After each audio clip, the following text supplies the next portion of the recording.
Hello all दोस्तों, नमस्कार and a very warm welcome to civil step Himachal. आप लोगों का बहुत बहुत स्वागत है आपके अपने YouTube channel civil step Himachal में। दोस्तों, आज का जो हमारा सेशन रहेगा वो रहेगा regarding the earthquake and tsunamis. आज हम जानेंगे कि अर्थक्वेक की वजह से या इनका अगर मैं हिंदी में कहूँ तो भूकंप की वजह से सुनामी कैसे आती है। आपने अक्सर सुना होगा न्यूज़ चैनल्स में या अगर आपने न्यूज़पेपर में भी पढ़ा होगा कि जैसे ही भूकंप आता है उसके बाद कोस्टल एरियाज़ के अंदर हमें सुनामी का अलर्ट जारी देखने को मिलता है। तो वो क्यों होता है, क्या चीज़ें रहती हैं इसके अंदर, इस सब वीडियो के अंदर आज हम जानेंगे इन सब चीज़ों के बारे में। तो आओ चलते हम अपने आज के वीडियो के सेशन के अंदर। तो सबसे पहले अगर हम बात करें पर्टिकुलरली यहाँ पे, तो यहाँ पे सबसे पहले हमें समझना होगा कि ये भूकंप है क्या चीज़, किस वजह से ये ट्रिगर होता है और क्या क्या चीज़ें इसके अंदर इन्वॉल्व होती हैं। तो सबसे पहले अगर मैं पर्टिकुलरली बात करूं एक अर्थक्वेक की, तो अर्थक्वेक होता क्या है। अर्थक्वेक है कि सडनली जब एक एनर्जी रिलीज होगी जिस वजह से आप जो बिल्डिंग्स हैं हमारी वो या तो क्या करेंगी, वाइब्रेट करेंगी या ट्रेम्बल करेंगी, जिस वजह से वो कोलैप्स कर जाती हैं। इसी को हम अगर आसान भाषा में कहें तो अर्थक्वेक बोलते हैं। बट एक प्रॉपर जो इसकी डेफिनेशन है वो ये है, an earthquake is a sudden shaking, suddenly shake होगा या फिर ट्रेम्बलिंग होगी किसकी, अर्थ के सरफेस की। किसकी वजह से, मूवमेंट ऑफ टेक्टोनिक प्लेट्स। तो जनरली अगर मैं लिथोस्फेयर की बात करूंगा तो लिथोस्फेयर को हमने डिफरेंट डिफरेंट टेक्टोनिक प्लेट्स में डिवाइड किया हुआ है। तो यहां पे पर्टिकुलरली उन जब प्लेट्स की मूवमेंट होगी तो उसकी वजह से क्या होगा, सडन आपको एनर्जी रिलीज देखने को मिलेगी, जिस वजह से इसी फिनोमेना को हम क्या बोल देते हैं, अर्थक्वेक बोल देते हैं। या फिर अगर कोई वोल्केनिक एक्टिविटी है उससे भी जो एनर्जी रिलीज होगी, मान लो कोई वोल्केनिक एक्टिविटी जिस वजह से काफी बड़ा विस्फोट हो गया, तो उसको भी हम क्या बोल देंगे, that is known as earthquake. अब पर्टिकुलरली अगर मैं कहूं यहां पे डिफरेंट डिफरेंट टाइप्स के आपको अर्थक्वेक देखने को मिलते हैं। It may be tectonic, generally जब दो प्लेट्स आपस में टकराएंगी, ठीक है, तो यहां पे आपको उसको मूवमेंट को हम उस मूवमेंट की वजह से जो आपको सडन ट्रेम्बलिंग या फिर शेकिंग देखने को मिलेगी अर्थ सरफेस की, तो उसको हम बोल देंगे tectonic earthquake. Even volcanic eruption से जब लावा सडनली इरप्ट किया और बहुत ज्यादा एक्सप्लोजन हुआ, तो उस वजह से भी हम क्या बोल देंगे, that is volcanic induced earthquake है कि वोल्केनो की वजह से आपको अर्थक्वेक देखने को मिला। इवन अगर आप कोई एक्सप्लोजन करते हैं, it may be nuclear explosion, तो उसकी वजह से भी आप देखोगे धरती डोलेगी, तो उस वजह से भी आपको अर्थक्वेक देखने को मिल जाएंगे। इवन अगर हम बात करेंगे कोलैप्स, अगर कोई बिल्डिंग सडनली या कोई बड़ा रिजर्वायर है वो सडनली कोलैप्स कर गया, तो उस वजह से भी आप देखोगे कि वहां पे भी आपको शॉक वेव एनर्जी प्रोड्यूस होती हुई देखने को मिलेगी, विच अल्टीमेटली इंड्यूस कर देगी आपके अर्थक्वेक को। तो डिफरेंट डिफरेंट टाइप्स हैं ये अर्थक्वेक की, collapsing of earthquake, explosion earthquake, volcanic, tectonic. और अगर मैं स्पेसिफिकली इंडिया की अगर पर्टिकुलरली बात करूं तो लगभग इंडिया का 59% जो इंडिया का लैंड एरिया है वो under the threat of moderate to severe seismic hazard category के अंदर आता है। तो ये भी आपको चीज पता होनी चाहिए, लगभग इंडिया का 59% हिस्सा लैंड एरिया ऐसा है जो कि आपका सिस्मिक एक्टिविटीज के रिगार्डिंग क्या है, हैजार्ड प्रोन है। तो आई होप यहां तक आपको चीज क्लियर हो गई होगी। तो आओ चलते हैं हम आगे। इस चीज को ज्यादा बेटर वे में हम इस मैप से समझ पाएंगे। अगर आप इस मैप को ध्यान से देखेंगे तो हम जनरली, अगर मैं सिस्मिक मैप की बात करूंगा तो यहां पे हम सिस्मिक जो डिफरेंट मैप है इनको हम जोन्स में कैटेगराइज कर देते हैं। और ये जोन्स होते हैं जोन 5, जोन 4, जोन 3, जोन 2। तो ये डिफरेंट डिफरेंट कैटेगराइजेशन है इस चीज की, जोन्स की, तो ये आपको पता होनी चाहिए। अगर मैं जोन 2 की बात करूंगा तो जोन 2 है ये बहुत लो रिस्क जोन है। इट मींस ये जो आपको स्काई ब्लू कलर देखने को मिल रहा है, ये यहाँ पे ये जो एरियाज हैं ये बहुत ही लो रिस्क वाले एरियाज हैं, ये आपको पता होना चाहिए कि जो एरियाज हैं ये बहुत लो रिस्क एरियाज हैं। इसके बाद अगर हम बात करेंगे जोन 3 की, तो जोन 3 की अगर मैं बात करूंगा तो ये मॉडरेट रिस्क एरियाज हैं, जो भी आपको ये येलो सेक्शंस दिख रहे हैं यहाँ पे, these all are moderate risk zone areas. इसके साथ साथ अगर मैं बात करूंगा जोन 4 की, ये हैं आपके हाई रिस्क जोन्स। ये हाई रिस्क जोन्स में आगे आपका ये हिमालयन बेल्ट, इवन आपका गुजरात में जैसे आपको पता है भुज में भी अर्थक्वेक आया था, ठीक है, इवन आपका ये नदर्न प्लेन्स का अपर रीजन आ गया, पर्टिकुलरली नॉर्थ ईस्ट में सिक्किम वाला रीजन आ गया। इवन ये जितनी भी एरियाज हैं ये सारे आपको, इवन महाराष्ट्र का ये वाला सेक्शन आप देखोगे अगर पर्टिकुलरली यहाँ पे, तो ये जितने भी रीजन हैं ये सारे जोन 4 के अंदर आपको आते हुए देखने को मिलेंगे। तो it's a high risk zone, ये आपको पता होना चाहिए। और जोन 5 तो ये तो है ही बहुत वेरी हाई रिस्क जोन, कि अगर इनमें बात करेंगे हम हिमालयन रीजन के सर्टेन जो ये जो रीजन हैं जो बिल्कुल रेड जोन में आपको दिख रहे हैं, या जो प्योरली जिसको मैं अभी मार्क कर रहा हूं, ये नॉर्थ ईस्ट आपका प्योरली सारा ही वेरी हाई रिस्क जोन के अंदर है। तो ये आपको पता होना चाहिए। ये सारी चीजें, इस सब को अगर हम कंट्रीब्यूट करें टोटल, तो अगर हम देखेंगे जोन 2 के अंदर जो एरिया देखने को मिलता है वो मिलता है 40.93% एरिया देखने को मिलेगा। जोन 3 की अगर मैं बात करूंगा 30.79% एरिया देखने को मिलेगा। जोन 4 के अंदर अगर मैं बात करेंगे 17.49%, और जोन 5 के अंदर 10.79% एरिया आपको टोटल इंडिया का देखने को मिलेगा। तो अगर आप इसको पूरा रफली अगर इसको कैलकुलेट करेंगे यहाँ पे सारा, तो इट विल टोटल काउंट करेगा ये 100%। और जिसमें कि अगर आप बात करें इस पूरे एरिया की, तो जोन 5 वाला जो एरिया है वो सबसे कम एरिया है, but it's very highly prone to earthquakes, ये आपको पता होना चाहिए। अब आओ चलते हैं अर्थक्वेक के मैकेनिज्म के ऊपर, क्या क्या इंपॉर्टेंट टर्मिनोलॉजी है जो हमें इसके रिगार्डिंग पता होनी चाहिए। अगर मैं पर्टिकुलरली बात करूं तो इस मैप से आप देखेंगे कि जहां पे बिल्कुल अर्थक्वेक ओरिजिनेट हुआ, इस प्लेस को हमने क्या बोल दिया, this particular place is known as your hypocentre या फिर फोकस बोल दिया। तो इस चीज का आप ध्यान रखेंगे कि ये जो प्लेस है जहां पे ये अर्थक्वेक ओरिजिनेट हो रहा है, this particular place is known as your hypocentre या फोकस। इसके ठीक जो परपेंडिकुलर ऊपर, इसके बिल्कुल ठीक वर्टिकली ऊपर जो पॉइंट होगा, this particular point is known as your epicentre. इसको बोलते हैं हम एपीसेंटर। क्या बोलते हैं इसको?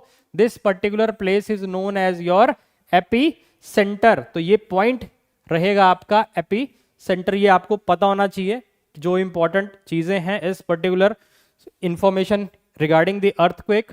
इसके साथ साथ यहीं से फिर इसी एपीसेंटर से आपको आगे वेव्स जो हैं ट्रेवल करती हुई देखने को मिलती हैं, और जब ये वेव्स ट्रेवल करती हैं on the surface of the earth, इन्हीं को हम क्या बोल देते हैं, these are known as your surface waves बोल देते हैं। तो ये आपको चीज पता होनी चाहिए, ये इंपॉर्टेंट फैक्ट्स हैं इस अर्थक्वेक के रिगार्डिंग। फिलहाल ये बेसिक इन्फो है जो हमें आगे समझने में काम आएगी रिगार्डिंग दी पर्टिकुलर सुनामीज। तो ये चीज आपको पता लग गई। अब इसके साथ साथ कुछ इंपॉर्टेंट स्केल्स हैं जो हमें बताएंगे कि अर्थक्वेक कितना खतरनाक है या क्या चीजें रहेंगी। अगर मैं बात करूं इंटेंसिटी को अगर हमने ऑब्जर्व करना है, तो इसके लिए जो स्केल आएगा that is your Mercalli scale. ये बताएगा इंटेंसिटी, मतलब ये ऑब्जर्व्ड इफेक्ट बताएगा किसी एक स्पेसिफिक लोकेशन के ऊपर कि वहां पे उसका प्रभाव कितना स्ट्रॉन्ग था या कम था। तो बेसिकली जो इंटेंसिटी को बताएगा वो स्केल है that is the Mercalli scale. और एक चीज याद रखना, इसकी जो रेंज वेरी करती है मर्केली स्केल की, दैट वेरीज फ्रॉम 1 to 12, 1 से 12 के बीच आपको इसकी रेंज देखने को मिल जाएगी। जबकि अगर मैं रिक्टर स्केल की पर्टिकुलर बात करूंगा, तो रिक्टर स्केल ये किसको मेजर करता है? ये मेजर करता है मैग्नीट्यूड को। ये मतलब बेसिकली अमाउंट बताएगा उस सिस्मिक एनर्जी का जो रिलीज हुई है अर्थक्वेक के सोर्स से। तो इट मींस जो आपको मैग्नीट्यूड आपको देखने को मिलता है, जो वैल्यूज आपको देखने को मिलेंगी, वो कहां से देखने को मिलेंगी? Richter scales. और आपने सुना भी होगा अक्सर कि रिक्टर स्केल पे इसकी तीव्रता इतनी मापी गई या ये चीजें रही, तो वो सारा आपको रिक्टर स्केल के अकॉर्डिंगली बताई जाती हैं। और इसकी रेंज होती है 0 से लेके 10 के बीच। तो इस चीज को याद रखेंगे, जो इसकी जो पर्टिकुलर रेंज आपको देखने को मिलेगी दैट इज 0 to 10। और एक और चीज याद रखना, ये जो आपका रिक्टर स्केल है ये है लॉगरिदमिक स्केल। क्या है ये? लॉगरिदमिक स्केल है। मतलब अगर कोई वैल्यू 1 है तो अगली जो वैल्यू होगी 2, तो मतलब वो इससे 10 टाइम्स स्ट्रॉन्गर होगा। तो जो मैग्नीट्यूड 2 होगा वो 1 से 10 टाइम स्ट्रॉन्गर होगा, ये इसका मतलब हुआ। क्लियर है बात? तो इट्स अ लॉगरिदमिक स्केल, ये भी आपको चीज पता होनी चाहिए। अब ये मैप है regarding the Pacific ring of fire. तो इस चीज का आपको पर्टिकुलरली पता होना चाहिए। This is your Pacific ring of fire. इसको रिंग ऑफ फायर इसलिए बोलते हैं क्योंकि ये वो रीजन है जहां पे आपको मैक्सिमम सिस्मिक एक्टिविटीज देखने को मिलेंगे। यहाँ पे अर्थक्वेक्स कॉमनली देखने को मिलेंगे, यहाँ पे आपको वोल्केनिक इरप्शंस कॉमनली आपको देखने को मिलेंगी, यहाँ पे आपको फॉल्ट लाइंस भी आपको कॉमनली देखने को मिलेंगी। और ये वो रीजन है जहां पे आपको मैक्सिमम अर्थक्वेक्स देखने को मिलेंगे। इवन आपका ये जो एल्पाइन हिमालयन बेल्ट है ये भी प्रोन है आपके अर्थक्वेक्स के लिए। तो इस चीज को याद रखना है आपने, जो एल्पाइन हिमालयन बेल्ट है it's also prone to earthquakes. और ये जो पैसिफिक रिंग ऑफ फायर है, ये जो पूरा आप देखोगे पैसिफिक ओशन के साथ, this is Pacific ring of fire, ये पूरा ही रीजन सिस्मिक एक्टिविटीज के लिए बिल्कुल प्रोन है, फिर चाहे वो अर्थक्वेक हैं चाहे वो आपके वोल्केनिक एक्टिविटीज हैं। अब यहां पे अगर आप ध्यान से देखोगे, अब यहां जब आपने बेसिक चीजें समझ ली कि यहां पे हाइपोसेंटर क्या है, आपने समझ लिया एपी सेंटर क्या है, अब आपको सुनामी का मैकेनिज्म समझने में आसानी होगी। बेसिकली मैं यहाँ पे आपको थोड़ा सा ब्रीफ करना चाहूंगा पर्टिकुलरली यहाँ पे आपने एक चीज का ध्यान रखना है कि जब भी अर्थक्वेक या जहां पे भी आप देखोगे कि अर्थक्वेक की सडन एनर्जी रिलीज हुई, वहां से आपको डिफरेंट डिफरेंट डायरेक्शंस में आपको एनर्जी ट्रेवल होती हुई देखने को मिलती है, और with the passage of time वो एनर्जी डिसिपेट होगी और आप धीरे धीरे आप जैसे उस सोर्स से दूर जाते जाओगे, आपको अर्थक्वेक की जो ट्रेम्बलिंग है, शेकिंग है, वो भी आपको कम देखने को मिलती है। और ये भी डिपेंड करता है कि अर्थक्वेक कितना जमीन के नीचे है या जमीन के कितना पास है। अगर जमीन के बिल्कुल नीचे है तो हम उसको बोलेंगे कि वो अर्थक्वेक जो है डीप है, अगर वो बिल्कुल पास है तो हम बोलेंगे उसको शैलो अर्थक्वेक है वो। तो अकॉर्डिंग टू द डेप्थ हम उसको भी उस तरह से कैटेगराइज करते हैं। अब पर्टिकुलरली अगर मैं सुनामी की बात करूं तो सुनामी है क्या, बेसिकली एक सीरीज ऑफ ओशन वेव्स हैं जो कि वेरी लॉन्ग वेवलेंथ देखने को मिलती है और पीरियोडिक आपको देखने को मिलेगी, and generated by the large scale disturbance like under water earthquake, volcanic eruptions और लैंडस्लाइड्स। अगर मैं पर्टिकुलरली बात करूं तो आसान भाषा में इसको आप इस तरह से समझिए कि सी के फ्लोर के ऊपर अगर आपको अर्थक्वेक देखने को मिलता है उस रीजन के अंदर, तो उस वजह से आपको सुनामी वेव्स देखने को मिलती हैं। या फिर अगर इसके लिए अर्थक्वेक के अलावा आप अगर वहां पे सडन कोई लैंडस्लाइड देखने को मिल जाए या एवलॉन्च आ जाए वहां पे, या फिर कोई वोल्केनिक इरप्शन हो जाए डीप ओशन के अंदर, या सडनली मैग्मा का लावा पोर आउट होके सडनली यहाँ पे वाटर के अंदर चला गया, जिस वजह से वहां पे एनर्जी ज्यादा रिलीज हो गई, तो वहां पे भी आपको पर्टिकुलरली सुनामी देखने को मिलेगी। तो सुनामी बेसिकली एक जापानीज वर्ड है, ये याद रखना है आपने। It's a Japanese word which means, ये जापानीज वर्ड है जिसका मतलब होता है हार्बर वेव्स। ये तबाही आपको हार्बर्स पे बहुत ज्यादा देखने को मिलेगी, और ये हार्बर्स पे इसकी जो हाइट भी है ये बहुत ज्यादा देखने को मिलती है। यहाँ पे आप देखोगे किस तरह से यहाँ पे पर्टिकुलरली वेव आपको देखने को मिल रही है ये। तो इस तरह की वेव्स आपको कोस्टल एरियाज के पास जब खास करके अर्थक्वेक या फिर कोई वोल्केनिक इरप्शन हुआ होगा उस रीजन के अंदर, तो वहां पे आप देखोगे कि इस तरह की सुनामी वेव्स आपको ऑब्जर्व होती हुई देखने को मिलती हैं। अब हम बात करेंगे कि सुनामी हाउ, जैसे कि वीडियो के अंदर भी कहा गया था पर्टिकुलरली कि भूकंप से सुनामी कैसे आती है, तो अब हम वहीं पे उसी चीज को समझ रहे हैं। अब ध्यान से देखना, ये वो पॉइंट है जहां पे पर्टिकुलरली क्या है, this particular point is known as your focus. अब होगा क्या इस फोकस पे, यहां से एक एनर्जी रिलीज होगी, डिफरेंट डिफरेंट डायरेक्शन में एनर्जी रिलीज होगी, और ये सारा काम किसके नीचे हो रहा होगा, ओशन के फ्लोर पे आपको नीचे पे देखने को मिल रहा होगा।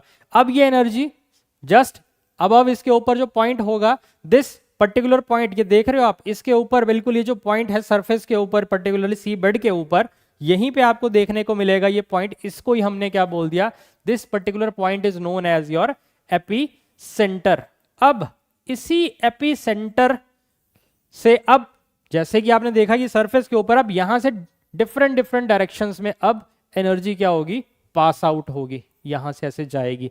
अब जब ये जाएगी, अब एक चीज है आपको पता है कि इस पर्टिकुलर पॉइंट पे, क्योंकि दिस इज, आप जो ऊपर बिल्कुल सरफेस देख रहे हैं ओशन का, अगर हम ऊपर से पर्टिकुलरली बात करें तो वो ये है, ठीक है। ये जो पॉइंट है, जो एपी सेंटर है, ये काफी डेप्थ में है। अब जब चीज डेप्थ में होगी तो यहां पे क्या होगा कि आपको वो एनर्जी उतनी फील नहीं होगी।